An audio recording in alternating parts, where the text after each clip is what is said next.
Panig ko po ay yung ating tinake up kanina, Mr. President, na kung saan ay isa sa inyong panukalang batas ay ating na-discuss.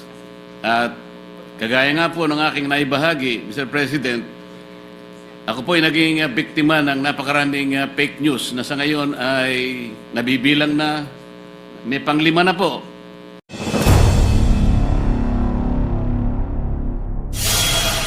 While we're waiting the other members who would like to interpolate certain measures, I move that we recognize our distinguished colleague, Senator Raffy Tulfo, to avail of the privilege hours. Senator Raffy Tulfo is recognized. Thank you, Mr. President. Distinguished colleagues, I will not take much of your time today. I just believe that learning could be taken from the matter that I wish to bring before this body. Mr. President, under Article 11 on accountability of public officers of our Constitution, it is stated that public officers and employees must at all times be accountable to the people, serve them with utmost responsibility, integrity, loyalty, and efficiency. The past few months we've been focused on the lack of integrity in government officials because of the flood control project issues. But we forget that corruption also happens because the government is inefficient and incompetent. During the recent budget season, I saw how incompetence creates fertile ground for corruption, making it easy to exploit the system to create illegal opportunities without detection. Ang pinagtutunghan ko po ay ang Food and Drug Administration or FDA. During the October 1 DOH budget hearing, I criticized FDA for its negligence on the continued sale of unregistered products that pose health risk. Bakit pala sila issue ng mga health advisory warning kung wala man lang effort on their part to implement these advisories? The FDA defended itself by saying it only has 890 plantilla employees, which limits its ability daw to monitor the banned products. But this is really unacceptable. Kung ayaw, maraming dahilan. If FDA is really serious, they can assign people to monitor these cases by simply calling drugstores, shops, and online marketplaces to check if they are still selling banned products. Or they can even utilize AI, develop a program that would make the job easier for them. At that point, I directly challenged FDA Director General Paulo Teston that if by next hearing these banned products are still being sold in the market, he should resign from his post because the public is clearly not benefiting from his leadership. True to FDA's poor reputation, they sent out a letter to Shopee, Lazada, and TikTok only on this November 7, more than a month after the hearing. That is why during the subsequent plenary budget debates on November 26, I was no longer surprised that the prohibited products were still available online. Thus, I confronted FDA again to DOH Secretary Ted Herbosa. Mr. President, I would like to show a short video of what transpired.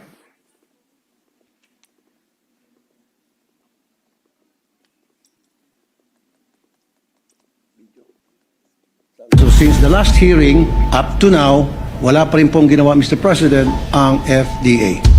And I still have the list of the same products. Pero sabi po kanina ng FDA, Mr. President, November 7 lang nagpadala ng letters. So it took them more than a month to just send a letter to different online platforms. Napakabagal, Mr. President. Gusto ko po hain ng challenge sa FDA for the second time. What if my office or Raffy Tulfo in Action mapatake down yan in 1 week or less? Will you since the last hearing up to now, wala pa rin pong ginawa, Mr. President, ang FDA. And I still have the list of the same products. Pero sabi po kanina ng FDA, Mr. President, November 7 lang nagpadala ng letters, so it took them more than a month to just send a letter to different online platforms. Napakabagal, Mr. President. Gusto ko po hain ng challenge sa FDA for the second time. What if my office or Rapid Tulfo in Action mapatake down yan in 1 week or less? Will you ask him to resign? Challenge taken. Sumagot na po ng yes si Secretary, Mr. Thank you. President. Thank you very much.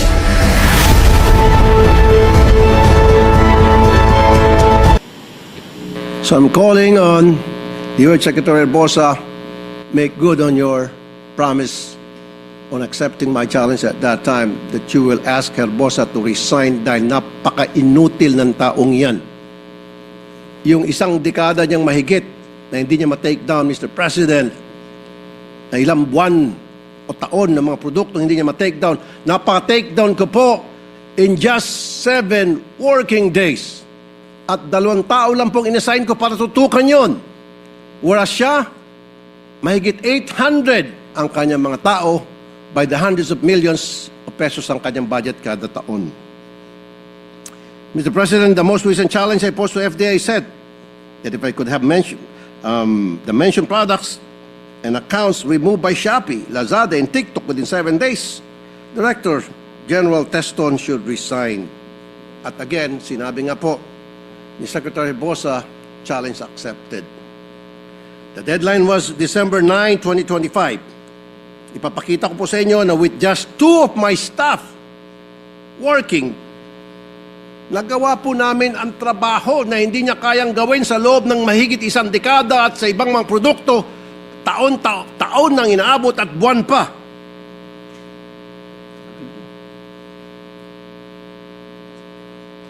Every day after that, we would message the point person of Shopee, Lazada, and TikTok asking for the status for request. It just takes a few minutes every day to do that. December 9, 700 products, 700 product listings have been taken down. 373 by Lazada, 189 by Shopee, and 138 by TikTok Shop. By now, there are already 909 listings taken down. With little manpower, we were able to do what FDA could not do for decade, more than a decade, for years, for months, in some products. Ano po ang tawag dito? 2 lang po. Bakit 3? Ito, 2 lang. Tamad, inutil, o kurakot. Dahil tumatanggap doon sa mga hindi nila mapatake down ng mga produkto na sinasabi nila mismo na harmful po for human consumption, mapanganib, kaya nagbigay po sila ng warning. Mr. President, FDA's mandate is to ensure the safety, efficacy, or quality of health products or consumer products that may have an effect on health. But more than just protecting the people's health, what we don't immediately realize is that FDA regulates so many businesses, food, drugs, cosmetics, medical devices, household and urban pesticide products, and other household and urban hazardous substances. The value of these businesses reach about 7.2 trillion pesos. Ang laking pagkukurakutan. Trilyon. Ang laking halaga ng negosyo ang nasa kamay ng FDA. And with FDA topping the list of most complaint agency from January to August 2025 by the Anti-Red Tape Authority or ARTA, medyo mapapaisip po kayo. Ano ba talaga ang nangyayari dyan sa FDA? Based on our verification with ARTA, the reason for the complaints is often failed to process on time. Maraming unregistered products online kasi ang tagal nila mag-process, baka nag-aantay ng lagay. Kaya dahil alam nila na papasa ang produkto nila at safe ito, kaya itong ibang mga pharmaceutical companies, nagbebenta na lang para hindi masayang opportunity. For example, after October 1 budget hearing, where I mentioned unregistered products being sold in Watsons, such as popular brand products of Biotin and Lumi, because they were called out, Watsons removed the products from their online platform, Motopropio. Well, actually, after they were called out, that's when they act on it and remove their products online. But a few days after, FDA finally approved these products. Sabi siguro ng FDA, sayang kung hindi kami napatulfo. Tuloy-tuloy pa rin sanang alam niyo na walang tuloy ng kita ang FDA. FDA is purely reactive and not proactive and definitely not productive. May isa pa pong nakarating sa akin na modus ng FDA kung saan iniipit po nila ang ilang maliliit na pharmaceutical companies, local pharmaceutical companies. Tulad nitong insect killer na Strike, na water-based insect repellent. Safe na, mura pa. 5 taon na sila sa merkado at walang reklamo. Pero noong 2022, bigla na lang nilang hindi ni-renew ang Certificate of Product Registration ng nasabing produkto. At kung ano-ano mga dahilan ang binibigay kung bakit ayaw nila i-renew hanggang sa napagod na yung manufacturer, hindi na lang po tinuloy ang pagbenta ng napakaganda sanang Strike product.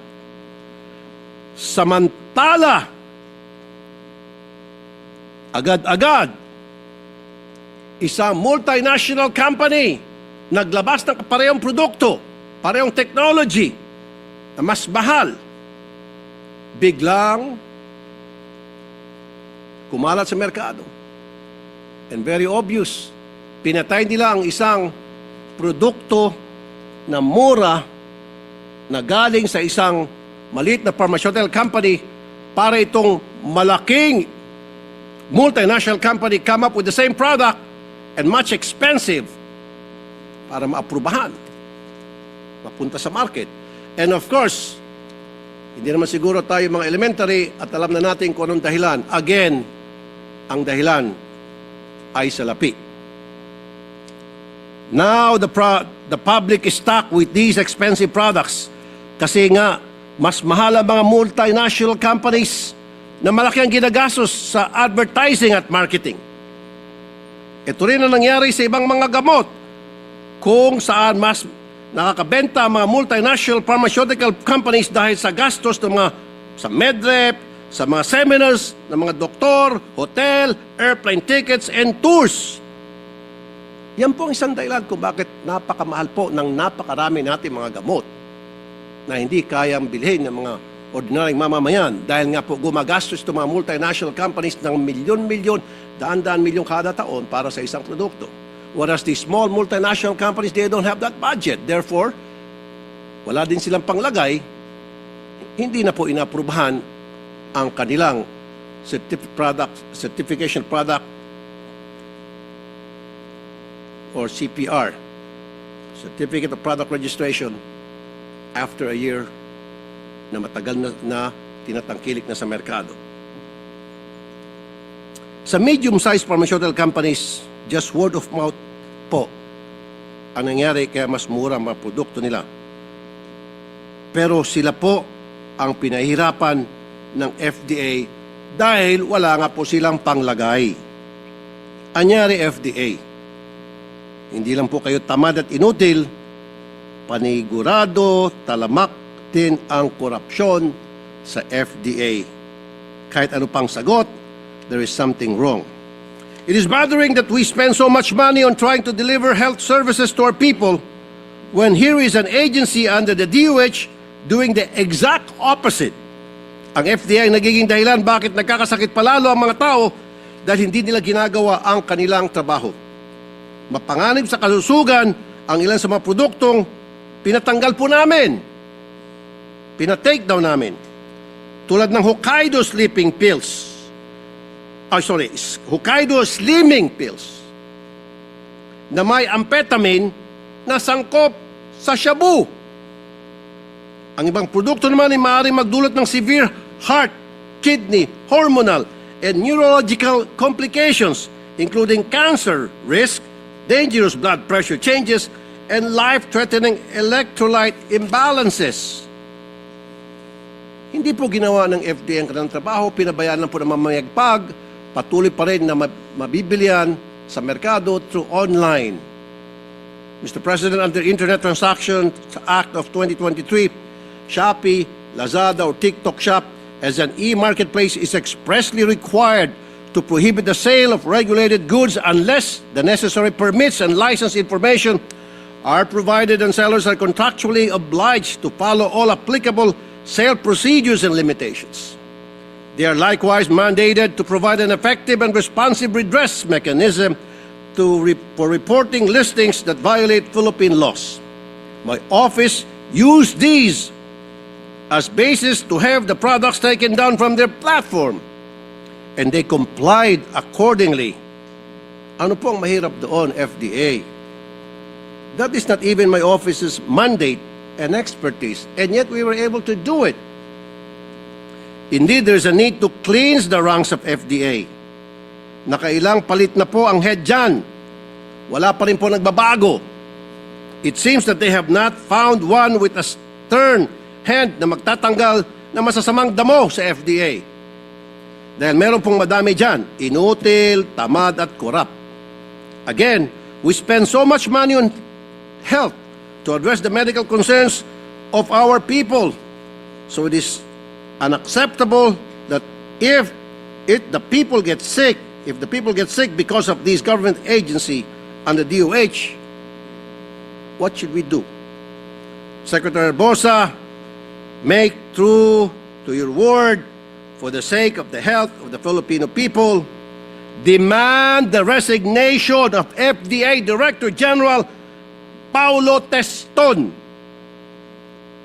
FDA Director Paulo Teston, kung meron pang natitiyang hiya sa mukha mo, mag-resign ka na kasi inutil ka. Show to the people that you value their health more than anything else. Mr. President, my dear colleagues, thank you for listening, and I hope for everyone's support regarding this matter. Magandang hapon po. Thank you. Senator Rafi Tulfo, earlier during the budget deliberations, I remember you challenged the Secretary of Health. Yes. Mr. President, if you can do it in yes. 1 week, will he resign? Yes, Mr. President. Did he accept the challenge? Challenge accepted, Mr. President. And where is he now? I don't know, the FDA Director General still at the FDA, maybe picking his nose. Mr. President. All right, Mr. Majority President, Leader. we have several members who wish to interpolate the good gentleman. With his permission, of course, we have Senator Rodante Marcoleta, and after which would be Senator Lauren Legarda. And All right, Senator Risa Ontiveros as well. So, age before beauty. Senator Dante Marcoleta is recognized. Salamat po, Mr. President. Mr. President, naiintindihan ko po yung frustrations ng ating kasama sa kanyang pagpapahayag sa magitan ng kanyang privilege speech ngayong hapon. Kagaya po niya ay ang representasyong ito po ay biktima rin ng ganyang klaseng mga dapat na i-take down sa ating internet, ngunit sa kabagalan po ng mga hensyang may kinaukulan dito, nananatili po tayong naapektuhan ng mga bagay na ito. Ang binabanggit ko po ay yung ating tinake up kanina, Mr. President, na kung saan ay isa sa inyong panukalang batas ay ating na-discuss. At kagaya nga po ng aking naibahagi, Mr. President, ako po ay naging biktima ng napakaraming fake news na sa ngayon ay nabibilang na, may panglima na po. Kagaya po ng frustrations ng ating kasama, Mr. President, yung dalawa po ay ginawan namin ng paraan lang, Mr. President. Ibig sabihin, kagaya ng ating kasama, Senator Rapi, ang opisina niya ang mismong nag-initiate Inabot yata ng halos 1 linggo bago niya ma-take down yung mga bagay na gusto niyang maalis. Kami po naman ay nagkapalad, Mr. President, na yung unang dalawa, dahil na rin po sa aming sariling pagsisikap, ay na-take down po namin yung unang dalawa. Yung pangatlo po ay napababa namin, na-demote namin, ibig sabihin, nandun pa rin sa internet, pero kukunti na lang ang nakakakita. Hopefully sana ay ma-take down din yon. Meron pa pong dalawang natitira na yan po ang aming pagsisikapan na maalis sapagkat nagsisilbi pong pandaraya at panlilinlang sa ating mga kababayan. Gusto ko pong i-congratulate ang ating kasama sapagkat sa kanyang sariling initiative nagawa niya yon at alam ko ang kanyang frustrations kagaya ko rin. Kung hindi pa pala kami ay gagawa, Mr. President, kung ito pala iiwanan namin sa mga ahensya na may kinauukulan, ay magtatagal pa pala, kagaya po ng na-experience ng ating kasama, Mr. President. Paano po kaya kung hindi natin gagawin? If we will not fend for ourselves, at hahayaan natin ang mga ahensya na may pananagutan at may responsibilidad na sana sila ang magsikap na gawin lahat ito upang sa ganun ay mailigtas ang lahat ng ating kababayan. Hindi lamang po tayo na kung minsan ay napaparatangan ng kung ano-ano nang dahil lamang sa mga maling, mga fake news na yan na kung tawagin nga ngayon ay disinformation and misinformation. Gusto ko lang pong itanong siguro sa ating kasama, Mr. President, kayo po ay nagmungkahi na hamunin nyo ng resignation yung mga opisyal na may kinalaman dito. Yun din po ba ang suggestion niyo po sa mga mabagal na opisyalis ng mga ahensya po na may kinalaman sa pag-take down ng mga fake news, Mr. Senator? Opo, Mr. President, I agree with you totally. Pero sa kaso ko po kasi, dekada na yung isang produkto, 12 years na hindi pa mapa-take down sa mga online platform ng FDA, yung iba ilang taon, yung iba ilang buwan na, hindi po ma-take down ng FDA. Kaya talagang sobrang ang frustration ko po. Kaya nag-challenge na po ako sa FDA Director himself and then sa DOH Secretary na kung after 1 week magagawa ko, in 7 working days magagawa ko mag-resign si FDA Director, pumayag naman si Secretary Herbosa, DOH Secretary, na kung saan sa ilalim po, napapalim po ang FDA. Pero yes, I agree with you. Sana yung mga kawani ng gobyerno na hindi ginagawa yung kanilang trabaho, dapat po talaga mag-resign. Bakit pa ho sila manungkulan sa gobyerno kung hindi nila kayang gampanan yung responsibilities na kanila po ang naka-attach sa kanila, kaya sila po nandun sa kanilang position po. Sa mga tweet, Mr. President, kaya mo lang na-suggest, na imungkahi na sila'y magsipagbitiw sa tungkulin nang dahil siguro sa frustration mo na napakatagal na panahon pa lang pinaghintay mo na gawan nila ng paraan ang nirereklamo mo. Yes, Mr. President. Opo. Ako naman po halos 2 buwan pa lang, Mr. President, kaya makakapagpasensya po ako. Ngunit kapag inabot po ito na 6 months, palagay ko po ikokopyahin ko na po yung ginawa ng ating kasama, Mr. President. Maraming salamat po, Mr. President. Thank you po, Thank Mr. you, President. Senator Marcoleta.